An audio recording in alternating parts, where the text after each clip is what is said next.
Nakaka-impress talaga kung paano pinapakita ni Jericho Rosales ang pagmamahal niya kay Janine Gutierrez. Marami talagang humahanga at naiinggit sa mga ginagawa ni Eco sa kanyang minamahal na si Janine.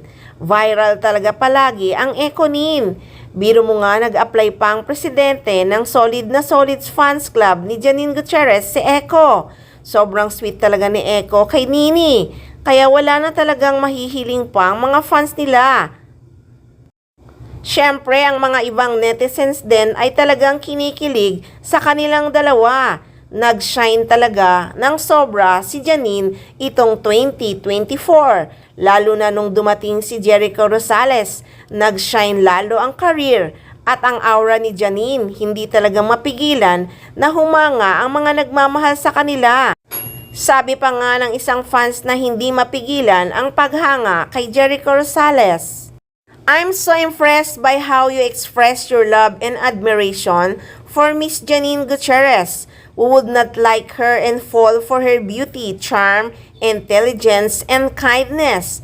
I admire you so much, Eco. You're truly lovable for being yourself, as well as for how you act and move.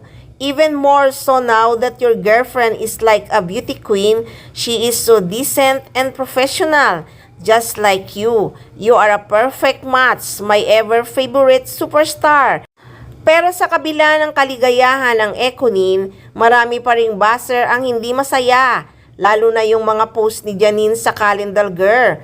May nagsabi ngang galing daw ng pagka-edit, payat naman daw si Janine sa mga picture niya. Pero ang taba-taba sa personal. Highs, kailan kaya tumaba si Janine? Sa bagay, sinagot na rin naman talaga ni Janine Gutierrez ang issue na yan kung bakit payat na payat siya sa mga post niya sa calendar. Basta si Janine lang ang the perfect calendar girl of 2025. At alam niyo bang may nagpakalat pa ng chika na bumalik daw ang sakit ni Janine Gutierrez na imposter syndrome mental illness, yung pagiging insecurity, pagiging competitive masyado, self-absorbed daw, kaya ganyan daw ang attitude ng aktres.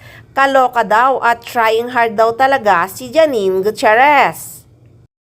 Kaya naman nakatikim talaga siya sa isang fans ni Janine. 2025 na, magbago na kayo. Hindi ka bibigyan ng blessings ni Lord kapag ganyan ang pag-uugali mo. Kung ayaw mo sa Kanya, huwag mong sundan at panoorin. Ganyan lang kasimple.